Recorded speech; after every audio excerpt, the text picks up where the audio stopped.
Good morning, everyone. It's very nice to get claps before I've said anything. Give me 10 minutes. Good morning on behalf of the board and trustees and staff of the NHS Confederation and NHS England. How are you doing, Richard? Cool. You got the Richard and Vic show again.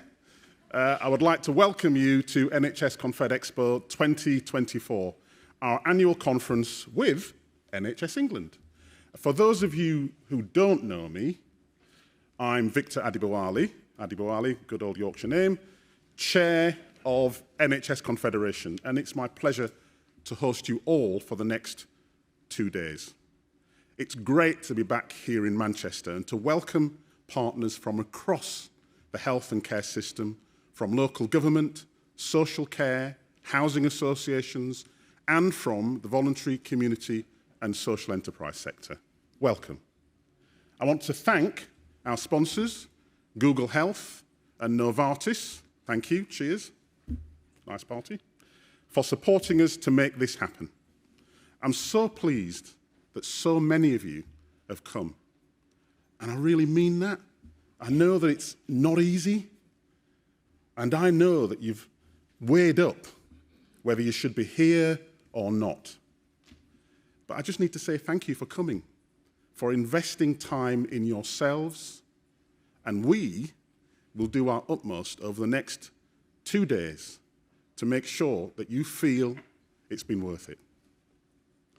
I really want to focus on how I hope you will feel at the end of these 2 days. I hope you leave feeling you've had the opportunity to, invest in your own development, that you will leave feeling a greater sense of optimism. Some of you have heard me say this before, but it's worth saying again.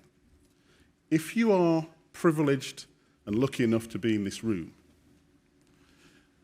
I think you're far too lucky to be pessimistic. I want you to leave feeling more prepared for what you will face in your work and hopefully more proud of what the NHS and our partners are achieving together in the most challenging of times. I also hope that you feel more capable of adding value to the citizens that we serve. I recognise that we're here in a time of increased uncertainty with the upcoming general election. I was going to joke, actually, that I was going to be here right to the end. But anyway, think about that. And I understand how that sense of the unknown can sometimes hang over the day-to-day work of you and your teams. Before I go on, I just want to mention that there are other health and care providers around the world that are working in some of the most challenging front lines. Israel and Gaza, Yemen, the Ukraine, working desperately hard to save lives. I think it's worth us remembering that we're actually all part of that wider community. Since we last met, we at the NHS Confederation have been working really quite hard on your behalf to secure the wins that are needed for the health and social care sector. As you would expect, lots of that influence will continue after the election, but in the meantime, we work hard to keep health and social care at the top of the agenda where it should be. And right now, it's the #1 issue for voters. We continue to listen to your concerns and highlight those to policymakers and politicians, as we did recently with our finance survey. But here's just a flavour of what we have been delivering for you and with you. Matthew will say a bit more about this later, but we've increased our improvement support for members, including our interface improvement programme across primary and secondary care, our learning and improvement across systems programme in partnership with the Health Foundation and the Q community, and our improvement support programme for leaders around action in health, inequality and inequity. Together with the local trust, we announced an exciting new partnership which will promote and test community-led approaches to health and well-being in some of England's most deprived neighbourhoods. Over 1,000 leaders across health and care signed our Inclusive Leadership Pledge, which outlines 9 behaviours that leaders can aspire, and aspiring leaders can publicly commit to doing and operating within their organisations, to work towards creating psychologically safe working environments for all our staff. We showed the importance of out-of-hospital care by publishing new research with Carnell Farrow that showed that for every £1 invested in community and/or primary care, there's up to a £14 return to the economy. And this was showcased at a sellout conference exploring health beyond the hospital. Our learning platform of resources that supports systems with their work around social and economic development, one of the 4 core purposes of integrated care systems, has been widely accessed and used by you all. And our report, Maximising the Potential of Digital Mental Health, identified common principles, key themes, and further ideas for exploration in digital mental health. The findings and recommendations have been built into our own work, including examples of digital services across places.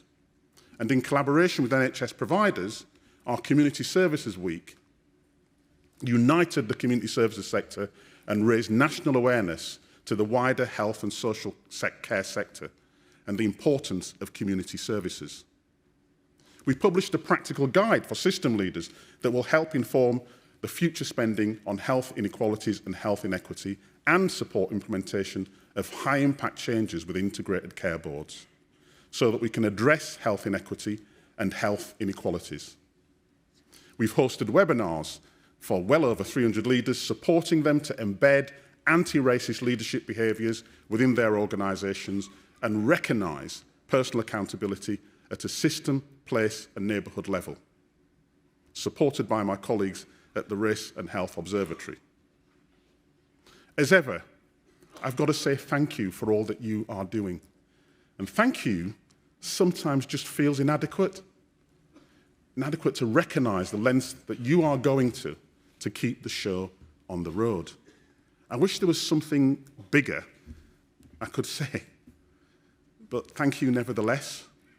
It's your sheer diligence, like Matthew Gledall.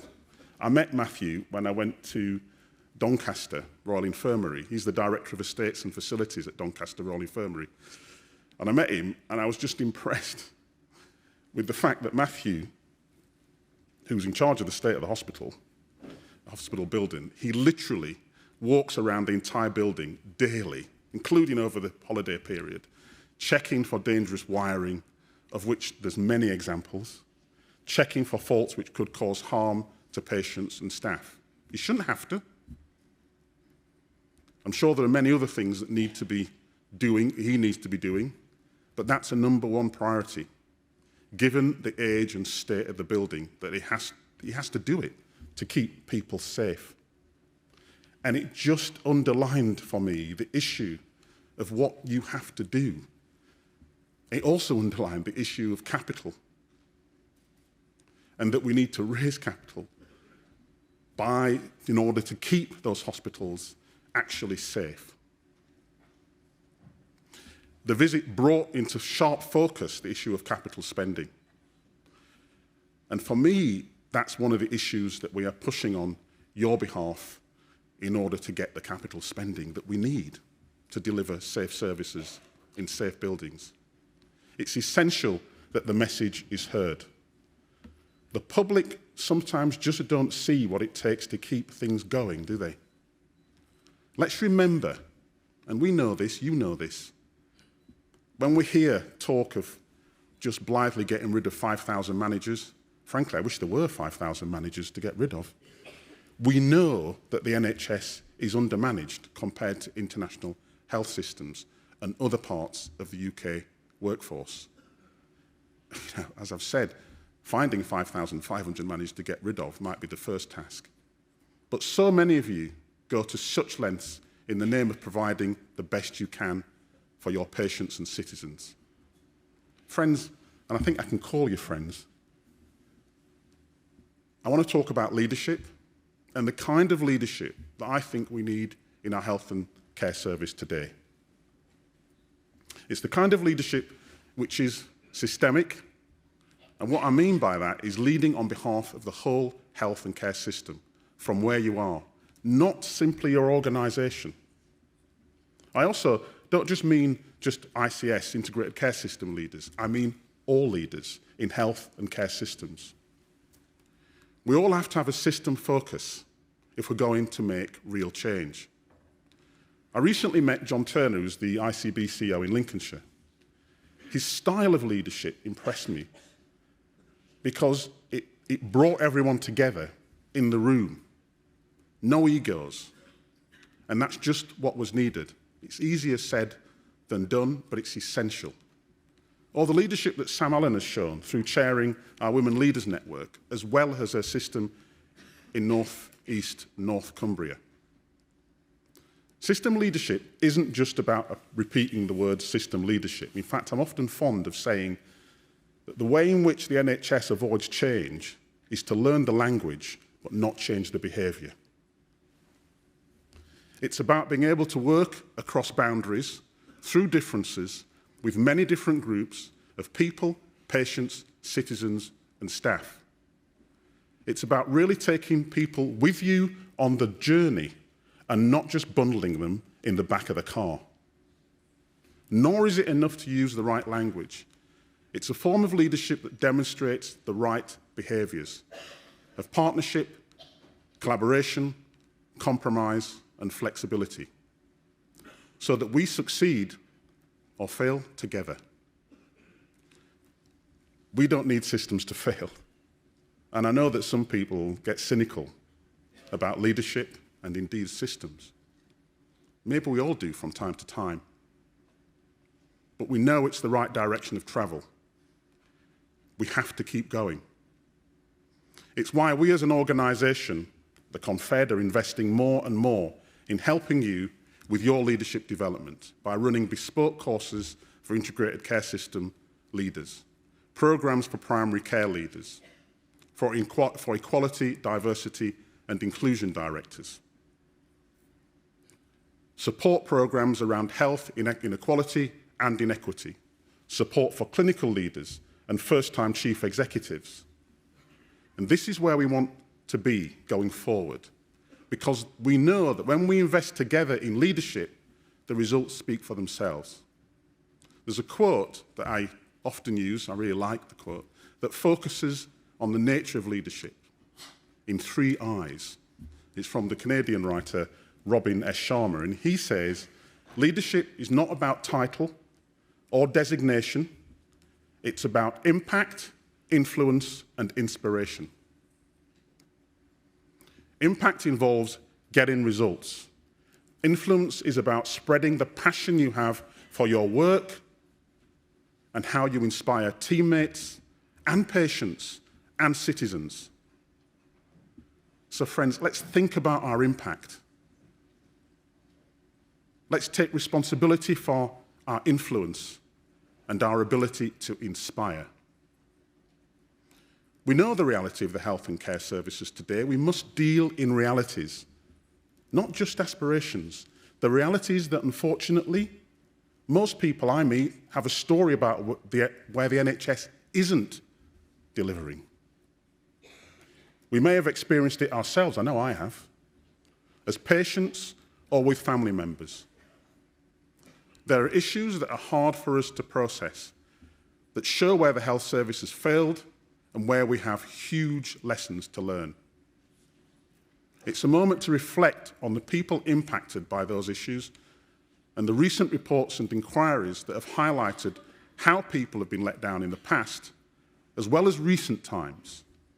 Tomorrow, we will hear from one person deeply impacted by a situation where the NHS did not meet their needs. Merope Mills.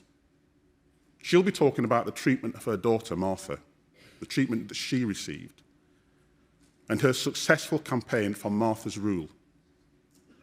I'm actually pleased that 143 hospitals have signed up to the scheme to ensure that patients and their families can seek a second opinion.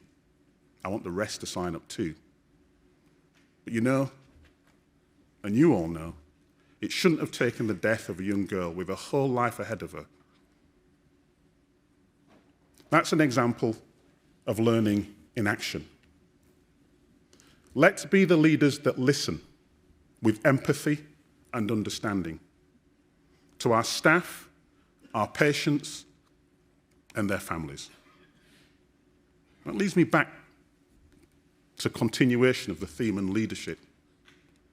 Because it's not just the type of leaders we are, it's the culture that we create, that we are responsible for.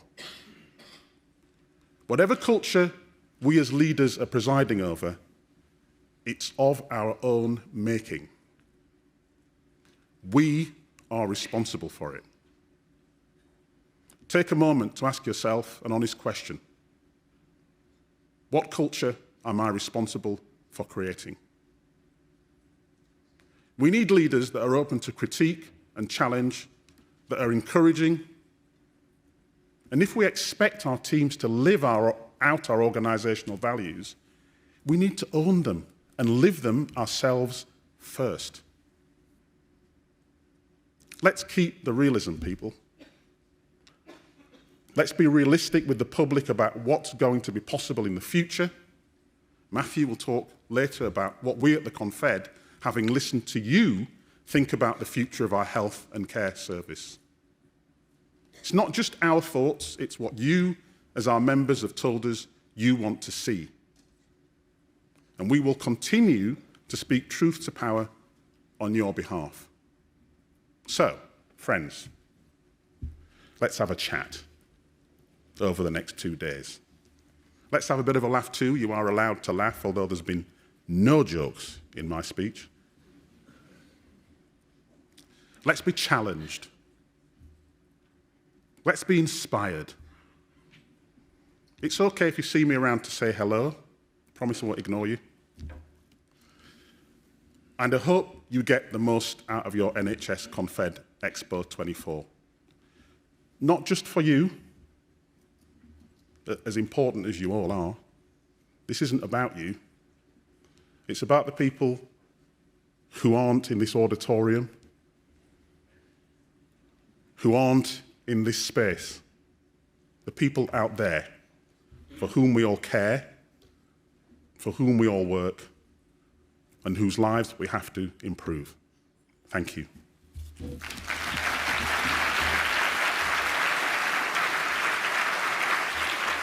And without further ado, let me introduce my good friend, Richard Meddings. Richard, the floor's yours. Thank you.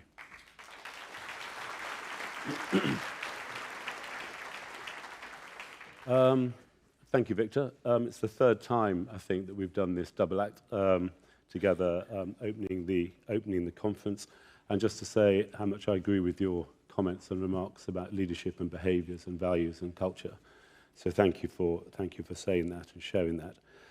It feels a bit of a strange time, actually, in a pre-election period for us to be gathering.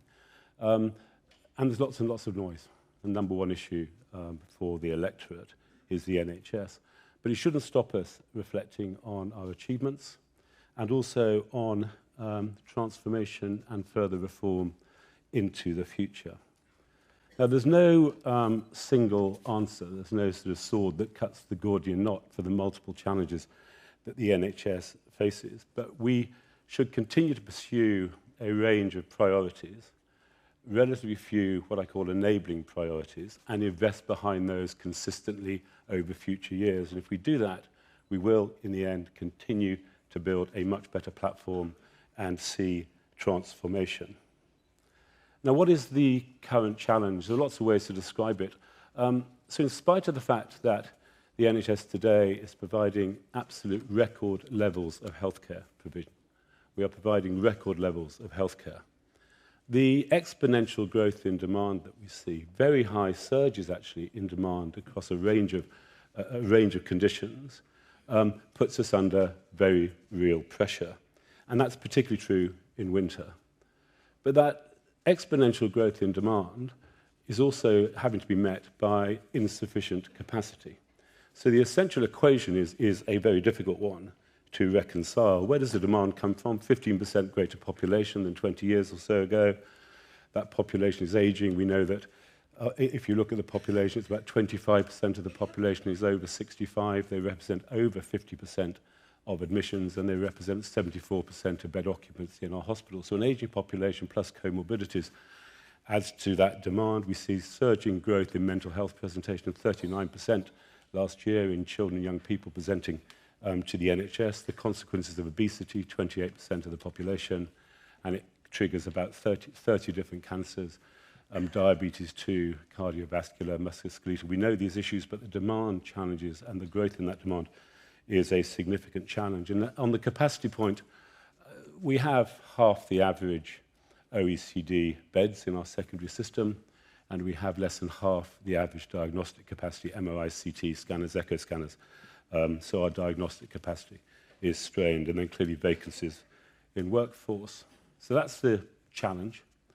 I also recognise that there's a real finance challenge. This year in particular is very tough. We know that. We're all working extremely hard, I think, to balance into the numbers, but we recognise how tough the financial challenge is, and particularly this year and following a period of significant inflation boost. Now, in an election period, it shouldn't surprise us there's lots of conversation about reform. But in my view, the NHS never stands still. Actually, the NHS continuously adapts and changes. And one of the best examples is the NHS app, utterly transformational. If you think that 34 million people are now subscribed to the app, 75% of the adult population, to repeat prescriptions, check their health records, as I did last week, checked test results on blood tests that I'd had, get better messages about health education, and also actually increasingly are able to manage and see appointments in secondary care. And it makes a difference to the front line that we now know that GP practices save about 4 hours a week that otherwise was being engaged by physical meetings, etc., with patients, that the NHS app now allows them not to have to spend.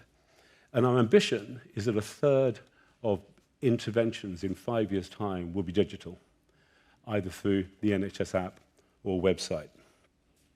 This continuous adaptation and change, what else? Long-term workforce plan, ambitious, challenging, changing the skills mix for the future, increasing our doctors, our nurses, our other clinicians. A build-out of nearly 12,000 virtual wards made a big difference to last winter. CDCs, diagnostic centres, building out from 90 to 160 over time. Same-day emergency care, now operating in 90% of our Type 1 hospitals, 7 days a week, 12 hours a day. Operational decisions, planning for winter ever earlier, made a significant difference. NHS England just closed on the merger of the top 5 entities. 24,000 people. It's one of the largest public sector restructurings ever. And that merger of 5 entities and managing those 5 boards together and reducing the gross headcount by 35% and moving over 400 million of costs essentially into the front line. And it was important because it adds to debureaucratization and enables the better delegation and devolution to the ICBs. We agreed a 3.4 billion ring-fenced technology budget, of which 3 billion actually will be invested in improving our legacy systems across our secondary, predominantly across our secondary estate. And I'm amazed by the fact that last year NHS Digital, now part of NHS England, transferred 26,000 entities, 26,000, and 44,000 systems onto the cloud. It gives you some sense for the scale of the technology systems that the NHS is running. We recently launched, in the last 2 months, pilots for new models of primary care that will have the potential to transform primary care based on the fuller stocktake, multidisciplinary teams, less micromanagement, a philosophy of trust, hubbing back offices, incentivizing essentially aggregation of customer numbers, customer flows and income to enable the building of polyclinics serving aggregated practices. And we've also managed through a year of significant industrial action which has had a significant impact, a negative impact clearly on the capacity of the NHS. And yet that has been managed. And for all of you involved in that, my thanks. We remain still anxious, clearly, about that continuing. In many ways, as Victor's alluded, the missing piece is NHS estate. So we do have world-class facilities, but actually much of our estate is now old, operationally challenged, expensive to maintain, and can cause real disruption to services. Backlog maintenance, 11.6 billion, of which 5.3, I think, is determined as of critical safety.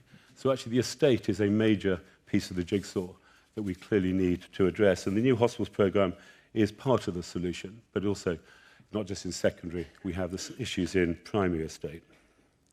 Now, let me turn quickly to integrated care and prevention. There's no doubt that we face significant health challenges and public health challenges which make it harder for the NHS. So obesity, I've already referenced at 28% of the population. Our alcohol consumption is above OECD averages. And the UK has one of the highest levels of income inequality in Europe. And that clearly has an impact by deprivation on people's health. Various studies would show that medical care accounts for between 10 and 20% of the variation in health outcomes. So the vast majority of that variation actually derives from the wider determinants. And we know those: income, housing, education, diet. The integrated care boards are really important. The integrated care boards and collaboration across the system actually is how we can better move upstream into prevention and into primary and into community.